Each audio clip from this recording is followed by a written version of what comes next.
Tasmania is one of our favourite destinations in Australia, and in this episode, travel writer Jennifer Johnston shares exactly why.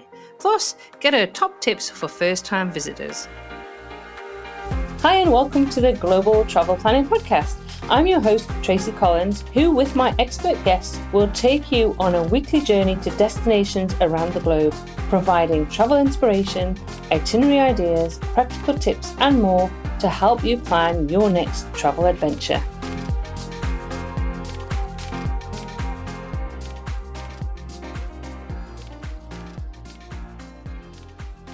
Hi and welcome to episode 58 of the Global Travel Planning Podcast. This week I am chatting with my friend Jennifer Johnston all about one of Doug and I's favourite destinations in Australia, and one that we are constantly promoting when we are overseas, when people talk to us about Australia. And the first thing they say is, oh, Sydney, Melbourne. And we go, yeah, they're very nice places. We're from Brisbane, but if you're going to come to Australia, places to consider are the Outback, Queensland, and this destination that we're going to talk about now, so Tasmania. So welcome to the podcast, Jen. It's going to be so good to chat with you all things Tasmania today. Would you like to introduce yourself, tell us what you do, and what is your connection with Tassie? Thanks, Tracy. Thanks for having me along on the Global Travel Podcast. I'm pretty excited because I listen to pretty much every episode, so it's nice to be on the other end. So I hope I can deliver a little bit about Tasmania and why I'm so passionate about it. I sort of reflected on the questions, and this one made me think about when I actually first visited Tasmania. It was 1982, and I was in grade 12, and it was my senior high school tour to Tasmania. So that was a crazy introduction. I think there were about 30 grade 11, grade 12 girls on a bus tour. We caught the Spirit of Tasmania over and, toured around, I think, for about 10 days. And then there was a massive gap, 30 years basically, until I went and did a hike in the Bay of Fires back in 2012. I just had seen an advertisement and hiking was kind of my jam at the time. So, that was 2012. And I guess COVID was the next time that I thought about Tasmania because we couldn't, go anywhere internationally. So I booked a flight to Hobart, couldn't get there a couple of times. They got, the state would close down or, people from Queensland weren't allowed to leave or what have you. And I think that was 2020. And then I came back and mentioned something to a friend of mine whose friend happened to be looking after a new estate that was being built just outside of Hobart. And she said to me, you should look that up. And I did.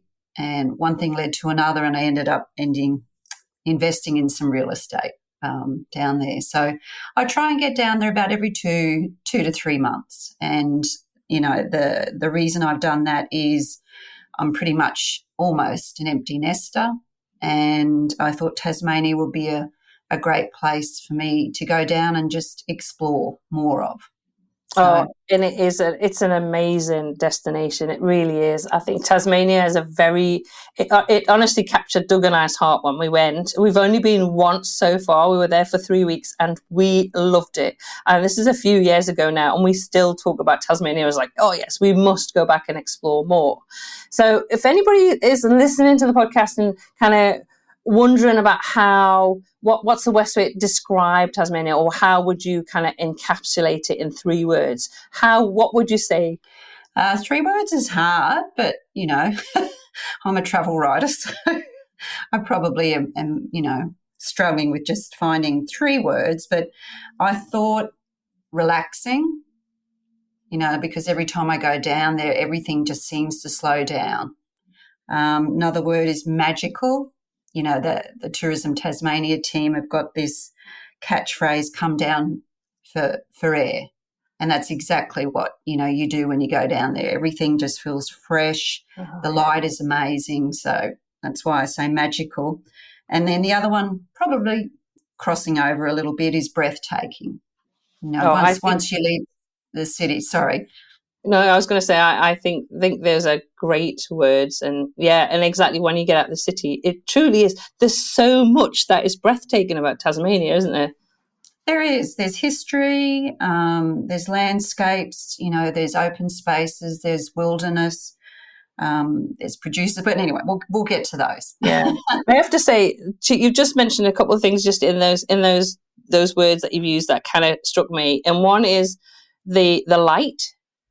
The light is amazing when you're there, and also just the freshness of everything. Like the produce was amazing. So I know we're going to talk more in detail about those, but I think that is a key. And actually, when I've spoken to people overseas, when I talk about Australia, it's the one place that people don't think about. And I don't know why, because I'm always going, what about Tasmania? And they think it's too far to go. And I'm like, if you're already going to the mainland of Australia, then going to the island of Tasmania is not going to be that much of a further push.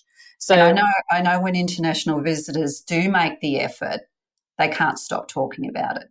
You know, so it definitely should be on everyone's, to-do list when they come to Australia. But for some reason, people think just because it's an island, it's hard to get to. But anyway, we'll come to that. It's not hard to get to. Absolutely right. Okay, so that's a good kind of segue into the things that first-time visitors should know before they arrive.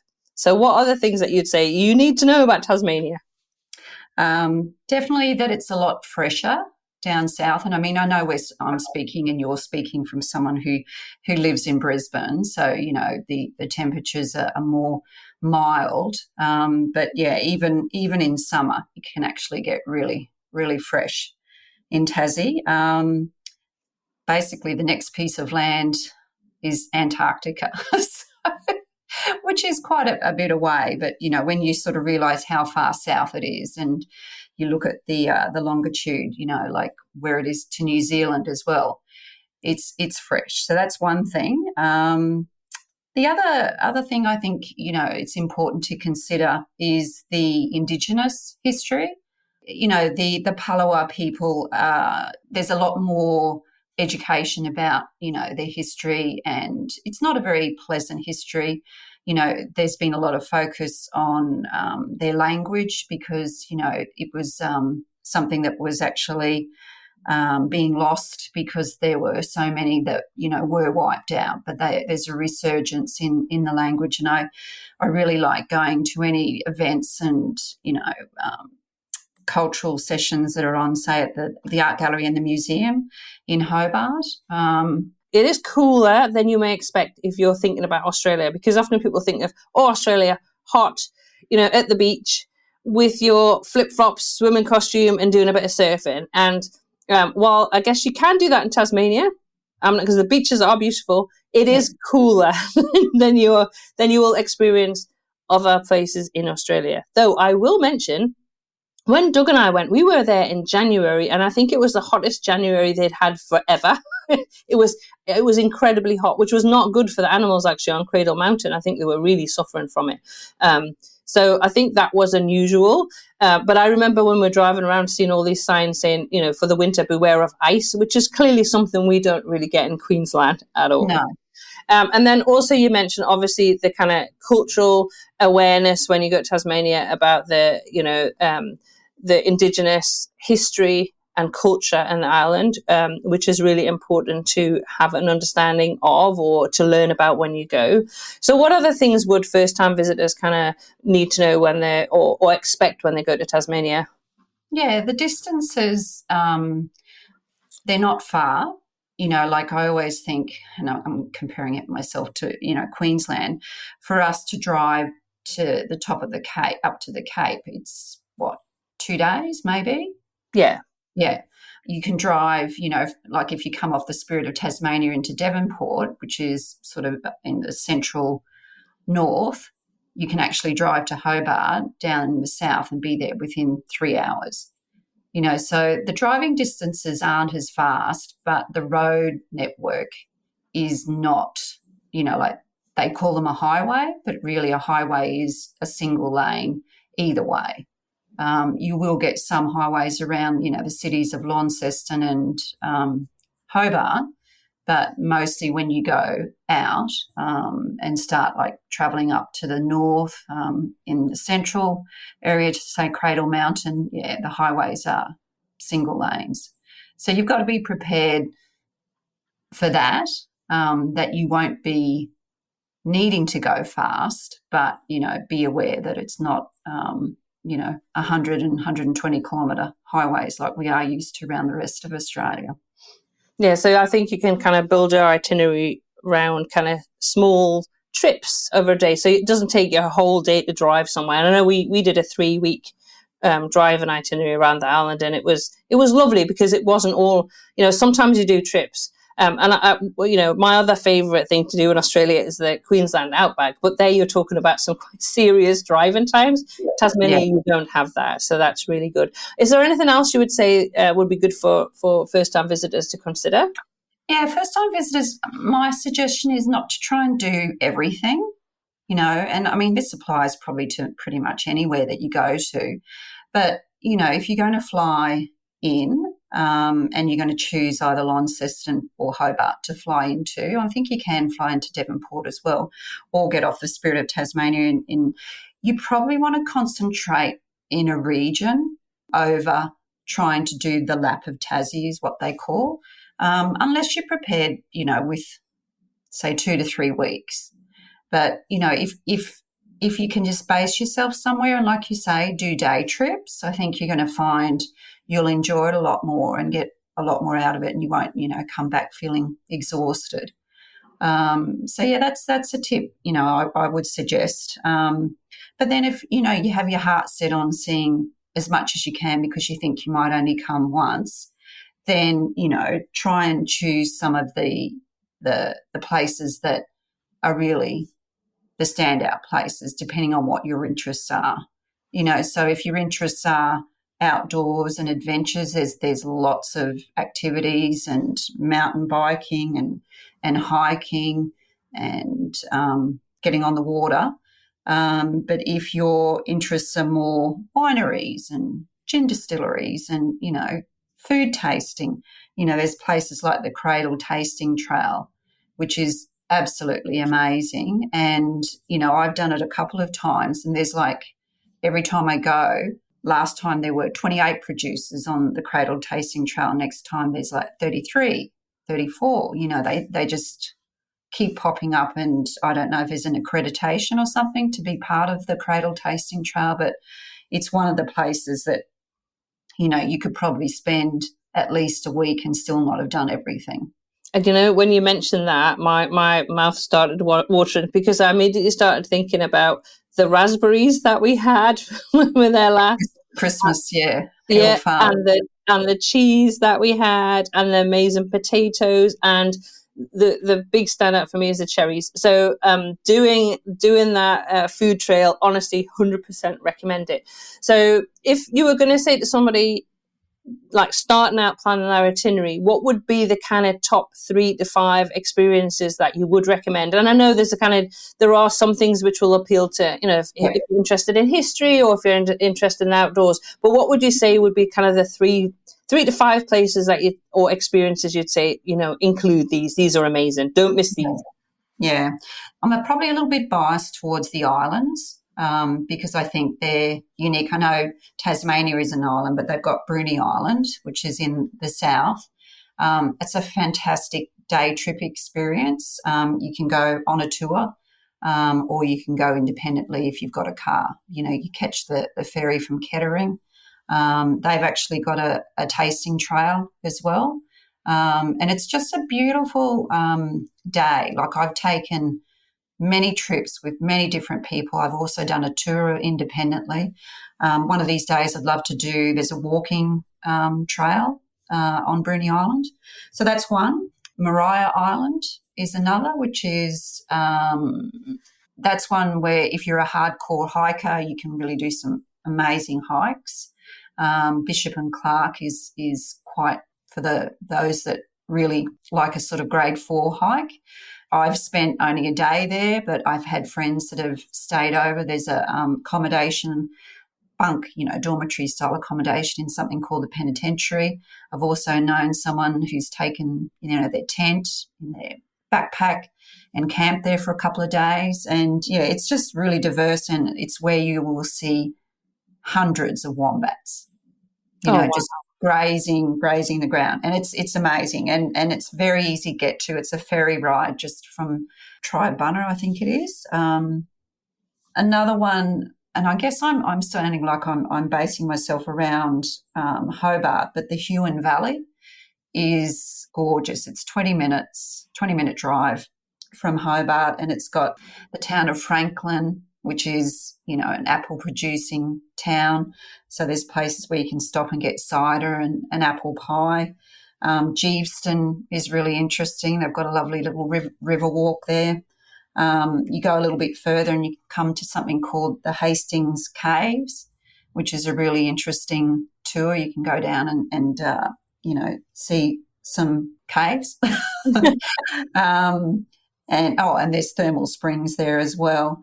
And then if you go a little bit further, there's something, I don't know if you guys did this, called the Tahoon Airwalk. I don't think so, no. Yeah, it's something that's I don't know how long it's been there. It did get damaged in some of the bushfires about 3 or 4 years ago, but it's come back, and it's an experience where it's, you don't have to be a level of fitness, but you go on a walkway above the treetops. Oh, okay. And you look down, and it's overlooking the Huon River. Oh, no, we definitely didn't do that, but I'm going to add that into my itinerary next time. I need to say that we didn't do the islands last time either, because Doug's not great on boats, so he always avoids boats. So next time I'm going to have to go to Tasmania without him, or I'll just have to go and he'll have to stay in Hobart for the day or wherever for the day while I go and do these boat trips, I think. I'm going to see these islands. You definitely need to see the islands. And Port Arthur, which is just outside of Hobart. That's not for everyone, but it is a very popular destination. There's a lot of history associated. I think it's one of the first penal settlements in Australia, and they've preserved it, and it's the tours are incredible. The tour guides are it's very interesting, yeah. But, if convict history isn't your cup of tea, don't do it. But I'll come to, cover a little bit more about the Tasman Peninsula in a little bit, because that's one of my favourite places to go to, and it's very, very accessible from Hobart. Yeah, for sure. And are there any other kind of experiences or places that you'd include? Look, if you're going to make the effort, I'd highly recommend going up to Stanley. So if you're looking at the map of Tasmania, it's in the top northwest side, so the left-hand side. It's just gorgeous. I just love Stanley, and they've got this volcanic plug that, comes out of the ocean. It's called the Nut. And so, you come into Stanley, and it's just, the first thing you see. And just a quaint little town. It's a little fishing town. It's famous for, there's a lobster shack there. And then, if you can get up to that top tip, the northwest, I'm just looking at my map here just to remind me of the names of the towns. Smithton, and then there's something called Dismal Swamp. Oh, that sounds great. You have to go to Dismal Swamp. And then that's all very rugged and remote up there. So there is an entrance, and I would love to do this one time, but you really need a four-wheel drive. You can do it on a tour, but you can go into the Tarkin or Tarkine. I'm not 100% sure how to pronounce that properly, but that's in that sort of areas where they film Alone, the survival show that's on ABC, I believe. Oh, okay. Yeah. You haven't heard of that? I don't know. You can see I'm looking blankly at you. To be honest, I don't watch a lot of TV. To be honest, I think Race Around the World is about the thing that I watch the most of. It's a reality TV, and they've shot 2 seasons of Alone Australia in Tasmania. And for those, if it makes it on the podcast, for those that know Alone, they will recall how completely remote this particular series is that's in Tasmania. So that's in that top northwest corner. And another place that I just thought was amazing and I'd really like to spend some more time is Corinna. And that's like there's a wilderness area. I came through Cradle Mountain and then followed this unsealed road to Corinna and stayed in the Wilderness Lodge. And then that's got the Pieman River, and there's the boat that goes up and down the Pieman River at the Arcadia 2, which is a historical vessel.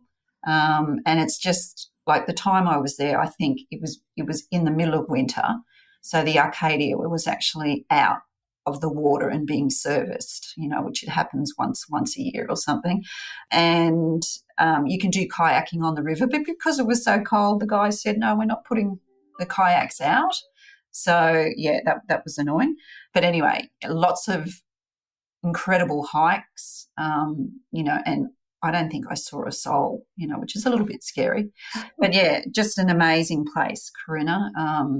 Yeah, highly recommend if, you want to try and get into the more quieter and wilder side of Tasmania.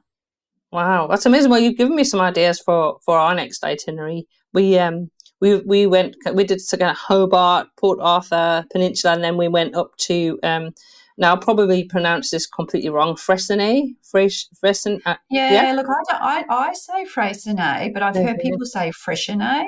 Okay. Yeah, I'm not quite sure. And then we went up to Bay of Fires and Cradle Mountain and did a little bit of the food tour. I have to say, Cradle Mountain absolutely blew my mind. I loved the fact. So I spent a lot of time living in Africa, where obviously you can't go out walking around where there's wild animals for obvious reasons. You don't want to get eaten. Yeah. But I just loved the fact at Cradle Mountain I could go for a walk around and there were wombats everywhere. When you say that, people go, no, seriously, there were wombats everywhere. It was just fantastic. We stayed at Pepper's Cradle Mountain as well. And underneath our kind of chalet, there was a wombat would come out every night. About 4:00, he would kind of appear and go on the trail. But you could walk next to them. They don't bother. They're quite happy. And I just thought it was fantastic. It was absolutely mind-blowing. And as I say, something that you can't do, obviously, in other parts of the world. So, it just felt amazing to be able to do that. Cradle Mountain is one of my absolute, highlights in Tassie. And you can go at different times of the year. I've actually got someone that I know that's doing the overland track right now as we speak. So I think she'd be on day 4. I think it's a 6-day hike. Yeah. And I think it's a bit of a rite of passage, like it's one of those hikes that true hardcore hikers like to do. Well, it's on my daughter's list. I've just been out to Western Australia and they've just done I don't even know what it's called, the one that they did, but they did the one south of Perth for I think that was a week. And their next aim is to go to Tasmania and do the hike there. That's what they've got on their list. That's something they want to do. Now, I'm not a hiker. I'm going to say this. I'm not a hiker. I hate hiking with a passion. I got to 55 and decided that I wasn't going to pretend I liked things that I didn't anymore. So I'm very vocal. I don't like sport, which will probably a lot of people go, what? No, don't like any sport. And I don't like hiking. However, there's loads to do in Tasmania if you don't like hiking as well. So did you do the walk around Dove Lake? No. Because I was going to say, for those that don't like hiking, I think it's about an hour, and it is a nice walk. There's a few stairs that you do have to do, but that's probably something you could have tackled, or maybe we'll tackle next time. I think next time. The reason I'm saying that we didn't do it is because it was 40 degrees. That's why I said it was incredibly hot when we were there, which was very unseasonable. Even for January, they were kind of I think it was between 38 and 40 degrees. It was actually dangerously hot. So we didn't do it, but that's why I didn't do it. But yeah, I can manage an hour, and I've done some hikes in New Zealand. But generally I kind of go, it's the thought of doing these multi-day, 6-day things. Oh, no. I know. And you've got to carry your own gear. You've got to carry your own food. You do sleep in huts, but you still got to take your own sleeping bag and everything. So, I take my hat off to people that do that. That's what I was going to say. Hats off to people that do. Now, what about any lesser known gems? Anything that you kind of think, people may not know about that you kind of want to highlight? Yes, I have a few. One of them, and this is next to or very near to Cradle Mountain, is Mount Roland. Now, a lot of people don't really know about Mount Roland because Cradle Mountain seems to take all the press, and everyone talks about Cradle Mountain. But Mount Roland, to me, I think, is the most beautiful mountain in Tasmania. So, that's near the town of Sheffield. We're going back to the Central Highlands in Tassie. I have to say, I'm going to throw in here, Jen. We because Doug is from Derby. Yeah. And there's Derby and Sheffield. And honestly, when we went through those towns, Doug was like, hey, this is amazing. He still will talk about that. If you mention Tasmania to him, the first thing he'll say is Derby and Sheffield, which of course British places. There's a lot of very English, touches. And I mean, there's a lot of, I've just recently seen someone that I know on Facebook who's in Tassie, and he's English, and he's making the comment all the time about, wow, it is just like going back to England. And he's been sharing photos, and his friends over in England are saying, I can't remember the name of the regions, but basically referring to them as like, it looks like you're in some part of England. Yeah, very, very, very similar. Look, one gorgeous little place that I wanted to mention is Cockle Creek, which is, again, I said Stanley's right at the top. This is right down south. So you basically would go to Huon Valley through Huonville, Dover, go and see the caves, the Hastings Caves, and end up at Cockle Creek. And that's as far south as you can drive in Australia. Oh, wow. Is there a sign? They've got signs saying that. Good. And I thought, I've got to do this. I've just got to drive down there. So you do, and there's a lovely little beach town, beach village, probably wouldn't call it a town. There's probably only about 4 houses. And there's a lovely walk around the coastline, and they've got this massive bronze sculpture of a humpback whale. And it's just, it's a little treasure, So if you're driving, and driving is your thing, definitely try and do that, particularly if you've gone and visited the Huon Valley. Make time to go down there. You can do it in a day and be back to your destination. Yeah, I think I mentioned Corinna in a previous conversation, but that's another one of the hidden gems. It's not hidden, but it's lesser known, less talked about. But I think it's really got a lot going for it from the wilderness point of view. So what would you say are some common mistakes visitors make when they visit Tasmania? Underestimating the temperature, which I think I've probably covered a little bit at the beginning of the conversation.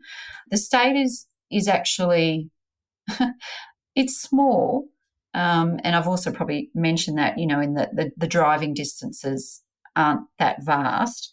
But, I don't know what the latest statistics are, but there's I keep reminding myself whenever I visit, there's only like 500,000 people that live in the whole of Tasmania. And apparently 40% of those live in and around Hobart. So you can be driving, and I'm sure you and Doug came across this, you can be driving, single roads out between, say, Sheffield and Cradle Mountain, and you won't see another soul. No, you don't. And you're like, where is everyone?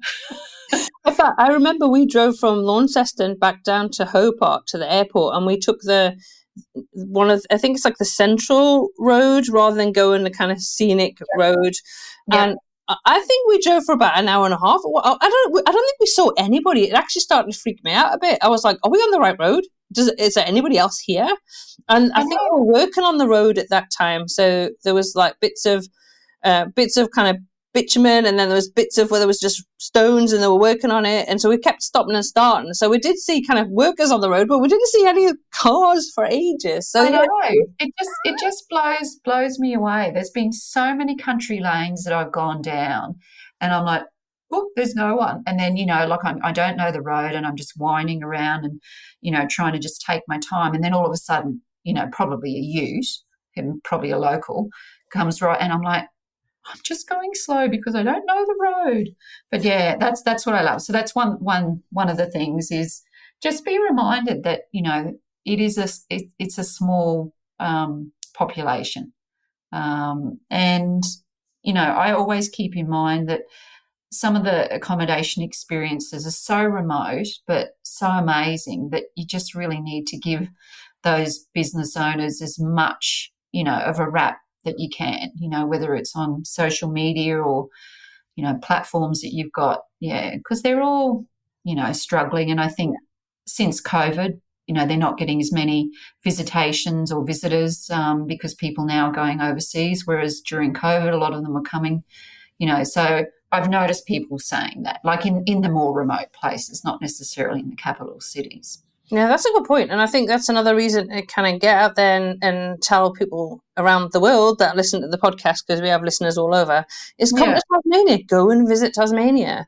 When you're planning that trip to Australia, and I know all you're going to go, well, I want to go to Sydney, I want to go to Melbourne, I might want to go and see the Great Barrier Reef. Those are always the things we hear. And we go, yeah, okay, do those. But you know what? Go to Tasmania, because you will not regret it. And that will be, honestly, the place you will talk about more than anything. I genuinely believe that, because it's probably not what people expect. I think it blows our mind a bit. One thing we loved about Tasmania, and I'd say this is a mistake not to make, if you don't do this, I would stop off at some of the honesty boxes, and because it's amazing by the side of the road. And this is something you would see in the UK, in maybe some of the islands, maybe some of the more remoter places, but you don't see it in kind of, in the middle of England anymore. But you can pull over and you can buy your produce, leave the money.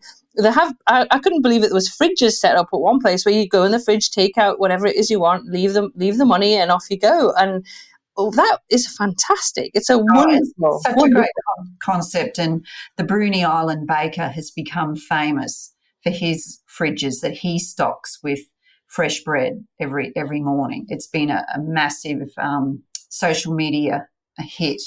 So anyone on the podcast should go and check out, the Bruny Island baker. It's just incredible. And he bakes, sourdough loaves, and they're gone. I mean, in the morning, and puts them in this fridge not far from his property. And they're gone, by 11 o'clock. Everyone's disappointed. You've got to get there first thing. So there's just so many novelty things, like that, which is just beautiful. And if you can support them, do it. I mean, I stop at the side of the road and pick up avocado. Do I get avocados? I'm trying to think the last things. Anyway, fresh flowers, all sorts of raspberries, potatoes. Yes. It was amazing. We were there in January, so I guess it was kind of peak time for those things, which was great. Yes. Yeah. If planning to stay, where would you say people base themselves? Would you say, if you're planning, say, 2 to 3 weeks in Tasmania, would you recommend having a few bases, or doing a kind of drive an itinerary and stopping off? Like, this is what we did. I think we probably stayed in maybe 5 places off the top of my head over 3 weeks. And honestly, 3 weeks, just saying, we didn't go to the Northwest at all. And that's somewhere we want to go to next. So there's a lot of things to see. But where would you recommend people base themselves? Oh, look, if they've got 2 to 3 weeks, definitely drive. Like, whether you want to do it in a motorhome or whether you prefer to do it in a car and stay, in cabins or guest houses or B&Bs. 2 to 3 weeks is a good time to see a lot of Tasmania. If you've got a week, I would definitely try and limit myself to a region or a coastline, and everyone goes to the East Coast because, it's got Freixenet and it's got the Bay of Fires and all these amazing places. But, we keep saying, don't forget, the Northwest, because it's got so much to offer. And people don't necessarily head there because they're not aware of how amazing it is. Yeah, honestly, we didn't see that on our last visit. Now, what about Australians planning to visit? Because I know you can fly in from Brisbane. We can fly. I know that if you've got a motorhome, and a lot of people doing the lap of ours when they go to Tasmania, they take over the ferry and do that. I was a bit shocked at how much that costs, by the way, because it's not cheap.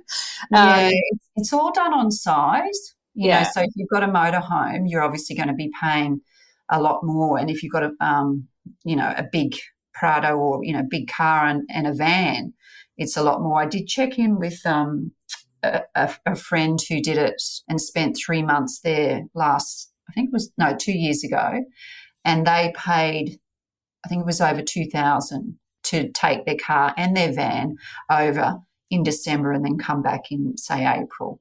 I think it's definitely, if you're planning to stay for a few months like that, it's definitely, definitely cost effective and worth it. Now, what about if I was planning, not that I am, but you never know, to go to Tasmania from Brisbane, for example, and let's say I've got 4 days, what would you recommend? What would you say to do? I'm kind of throwing that at you, Jen, but I'm just kind of interested. No, that's great. I'm happy to have anything thrown at me. I'm biased, and I'll probably say Hobart. Like, I've stayed in Launceston once, and that was that Bay of Fires walk that I did back in 2012. And I did go back for a conference in Launceston, and it is lovely. But for me, I always fly into Hobart, obviously, because I've got a place nearby. But, yeah, do that and then base yourself in Hobart, and do day trips, so you can do Bruny Island from Hobart. You could go up Kunanyi, Mount Wellington. That's something that I haven't actually mentioned before, but definitely something that everyone should do, and hopefully on a clear day, because it's not the greatest on an overcast day, but I think it's 1,200 metres above sea level, and you get the most amazing view of Hobart and beyond if it's a clear day. You can go to the town of Richmond in a day. You can stop at Frogmore Creek Winery on the way back for lunch. What else would you do? Take that drive to, through the Huon Valley that I suggested. So, 3 to 4 days. Brisbane, you can get direct flights. Don't go via Melbourne or Sydney. Direct flight is about 2.5 hours. Yeah, so it's nothing. So I mean, if you live in Southeast Queensland and you listen to this podcast, there's no excuse not to go and visit. 100%. And also, I was going to say as well, because we stayed in lots of different accommodation types. So we kind of like to do budget, and then we kind of mix that up with kind of the more expensive. So we stayed in beautiful hotel in Fresnay. We stayed in Peppers at Cradle Mountain, which was outstanding. So we do that mix up, and the nice thing about Tasmania is that it offers for every budget. There's everything available, from the B&Bs, cabins. We stayed in a cabin actually at Bay of Fires, which was amazing. So you've got that, so you can mix it up. So if you're on a budget, you can go for the more budget end, but if you want something really to splash the cash and to treat yourself, there are some really luxurious places to stay as well. So yeah, there's some incredible places, and I haven't stayed in some of these, but like I've done research and they're on my wish list. But there's a place called the Keep that is it's near the Bay of Fires. That's absolutely if you Google the Keep, it's a repurposed industrial facility. Anyway, it's for couples only. There's another one that I did stay at called Voyager. That's a luxury cabin on the Esperance River, out the Huon Valley way. Oh, my gosh, you have to look at Voyager on their Instagram page. It is just one of the most unique stays that I've had. It is luxury, but, could sleep 4 couples easily. You don't have to just go on your own. It's a bit silly if you go on your own because it's a lovely big cabin. And you mentioned, luxe places. I have not stayed here, but I've seen plenty of people that have had the luxe experience. Is the Sapphire at Fresnay. Yeah. That looks incredible. So I'll put that on my wish list. So many. Well, I will link to those in the show notes as well. And I'm hoping you're going to share some pictures of your trips to Tasmania that we can put in as well in the show notes. Yes. That'll be really good. Now, what about getting around? So, I mean, Doug and I hired a car, and you've mentioned that you can get a camper van. So that's also an option. So for you, the best way to get around the island is hiring a car? I think you'll see more with a car. I've been to Hobart quite a few times and not hired a car and just used public transport, which is it's pretty good. And if you do a tour, the tour operators will pick you up from your accommodation. So you don't have to, but if you are going to get around and see the state properly, yeah, definitely, if you can, hire a car. Right, so that's definitely something I guess that we did, and we'd recommend that. Now, if you're hire a camper van, there's plenty of places that you can kind of stop off at, stay at. Yeah, there's big four Tassie getaway parks, have cabins, glamping tents, bunkhouses, caravan and camping sites. So I haven't, stayed in those, but I know people that have. So they're an option. So I'd probably just jump on their website and see, where they are around the state. So lots of options. Now, I know we've kind of touched on food. We have touched on throughout this podcast, Jen. You haven't touched on wine and distilleries, though. That's what I was going to go to next, because I know we've talked about the amazing produce in terms of, the fruit and veg, but let's talk about wine and gin. Yes, very famous for wine, cold climate wines, obviously. I have a couple of favourite wineries in and around the state. I'm not going to mention them because I don't know if that's appropriate. No, go for it. Go for it. If you want to mention them, right. Give them a shout out. Yeah, Tasman Peninsula has Brim Creek Vineyard. Amazing views from their cellar door down the valley, across the vines to Maria Island. It's become a very popular place for people to stop off and, have a try and take away probably at least one, if not a dozen. There's another one down on the peninsula, and you pass it as you go to Port Arthur, and it's called Bengal Vineyard Shed. They have got beautiful wines and another gorgeous restaurant to sit at and, have a meal and look out over Boomer Bay, near Dunalley, which is also in the Tasman Peninsula. See, I'm very lucky because Doug doesn't drink, so I have a built-in driver. So I'm noting. Yeah. This is why I need to know where these wineries are, because they'll be in our itinerary. I tell you. And Frogmore Creek is another one that's just outside of Hobart, but I've mentioned that before. That is amazing. And I have to put a caveat here. I don't eat seafood. No, I don't actually either. But I've got to mention these because, people that do would probably want to know. Bicheno apparently has Tassie's best lobster roll at the Lobster Shack. So I'm just going to put that out there. And everyone says you've got to try a scallop pie.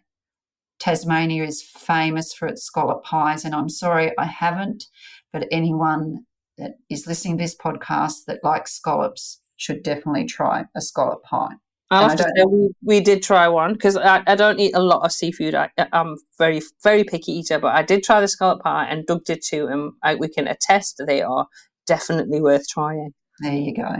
And gosh, this would be remiss of me if I didn't mention the ice cream.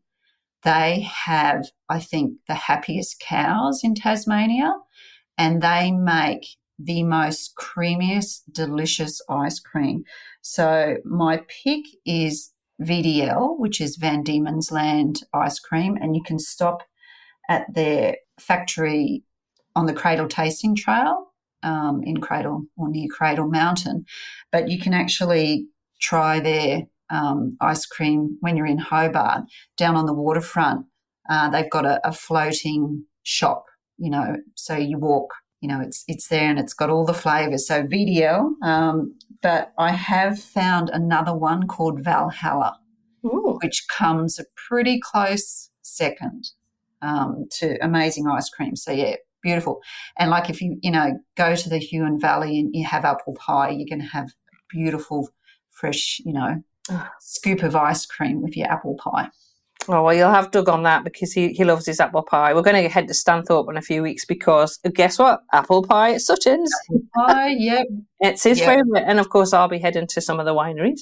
But anyway, now, do you have any advice for anybody kind of enjoying Tasmania affordably? Because we know, Australia is pretty pricey. It's not. Some things are quite expensive here.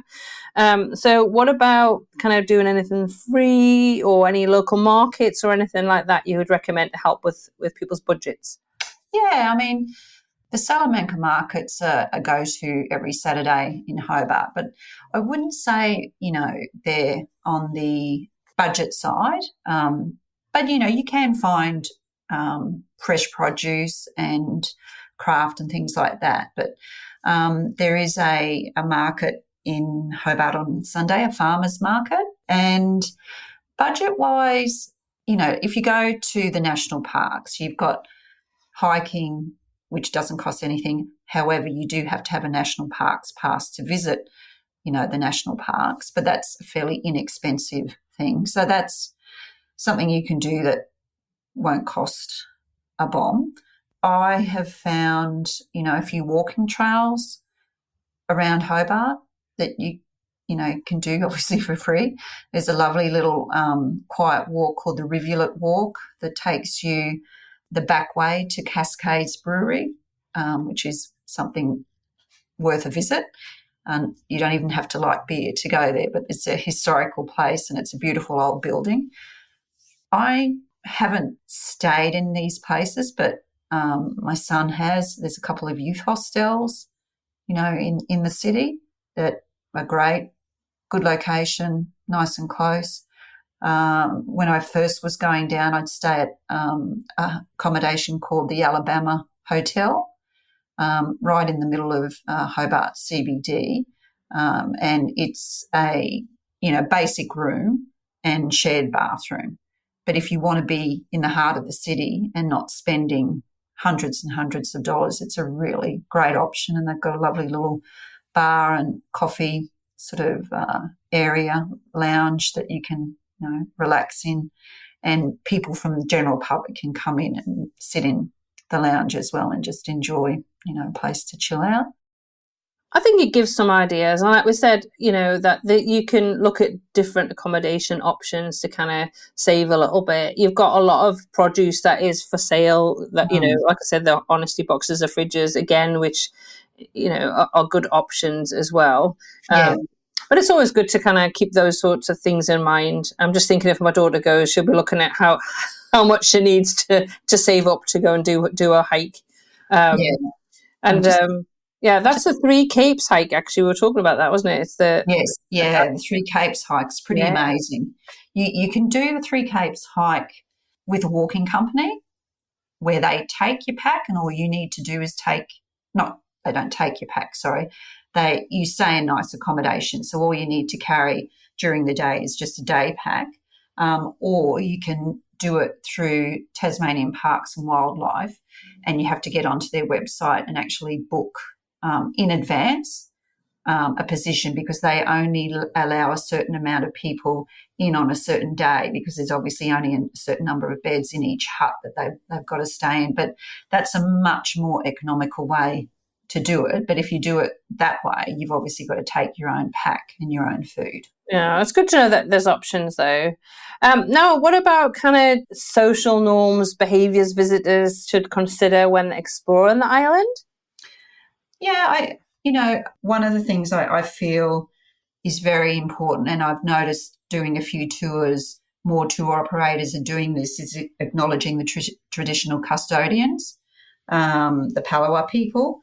There's no way of glossing over this. It's a very sad and very bleak history in Tasmania. When the Europeans came, there was conflict, and there was a loss of a lot of Indigenous lives, and they weren't treated well. So I think it's a really big bonus that we're seeing. Not a bonus, that's not the right word, but I think it's very respectful that there's more acknowledgement, of the traditional owners. And I've noticed that, more tour operators are doing that, which is, a good thing. So I think it's really important for us to acknowledge, the Indigenous names as well, because they're being adopted in Tasmania. And Tasmania is Lutruwita, Lutruwita. Do you know of any tours that are run by the Palawa people? Yeah. Look, I admit I haven't done this walk, but I do know a travel writer that has done it, and she was blown away by the experience. And it's the Wukalina Walk, and it's coastal and inland Bay of Fires. It's a 3-night, 4-day walk, and it's led by Indigenous guides, Palawa people. So that's another one that's on my bucket list. Oh, brilliant. Well, I'll find some more information and link to that in the show notes as well. Now, Cool. I always end the podcast with the same question, same on the UK Travel Plan podcast and the Global Travel Plan podcast. What would be the one tip you would share with someone visiting Tasmania for the very first time? I thought about this, and I'm actually stealing a little line from someone that I interviewed who is a bit of a legend in Tasmania. His name's Bill Lark. He's the founder of, he and his wife founded Lark Distillery. So they produce gins and whiskies very much. So he's the godfather of whiskey. So, yeah, Bill said to me when I interviewed him for a story, when I said, any tips for people coming to Tasmania for the first time? He said, leave yourself plenty of time. And then he added to that, don't pack a full itinerary. I think that's a very good recommendation, because I think, go with the flow. Go with the flow, yep, because, the amount of fresh produce, places to stop at, quaint little, bars and parks, there's so many, incredible nature escapes. Well, Tasmania is an amazing destination. It's an amazing place to visit. I know Doug and I can't wait to go, and I'm sure that our listeners are now figuring out how they can add Tasmania into their bucket list of destinations that they want to go to. It's a lot easier if you're in Australia. So honestly, I'd encourage you, if you're Australian and listen to this and you haven't been to Tasmania, to consider going. If you're visiting from further afield and planning a trip to Australia, and I know for many of you it's a long way to go, include Tasmania. Please, you will not be disappointed. But for this episode of the podcast, thank you so much, Jen, for joining us and sharing all your information and tips and love for Tasmania. It definitely came across. And as I say, I can't wait to visit again. You can get information and links to some of the places that Jen talked about in the show notes for this episode, which are at globaltravelplanning.com/episode 58. And before we end, Jen, I know that you have started an Instagram account and want to share some information about that. And I will link to that in the show notes, but give us a bit of info. Look, I have a Instagram account called Travel Bug Within, but because I'm so passionate about Tasmania, I decided just recently to start a new Instagram account, and it's called Travel Bug Within Tasmania. Fantastic. Well, I will put a link to that. I'm going to go and follow that myself from my couple of Instagram accounts. But yeah, we'll put links to all of those things in the show notes. But for this week, thanks so much, Jen, for joining us. Maybe we can talk a little bit more in depth about some of the destinations within Tasmania next time. That would be cool. I'd love to. Yeah, but for this episode, happy global travel planning. Thanks, Tracy. Thank you for joining us on this episode of the Global Travel Planning Podcast. For more details and links to everything we discussed today, check out the show notes at globaltravelplanning.com. Remember, if you enjoyed the show, please consider leaving us a review on your favourite podcast app, because your feedback helps us reach more travel enthusiasts just like you. Anyway, that leaves me to say, as always, happy global travel planning.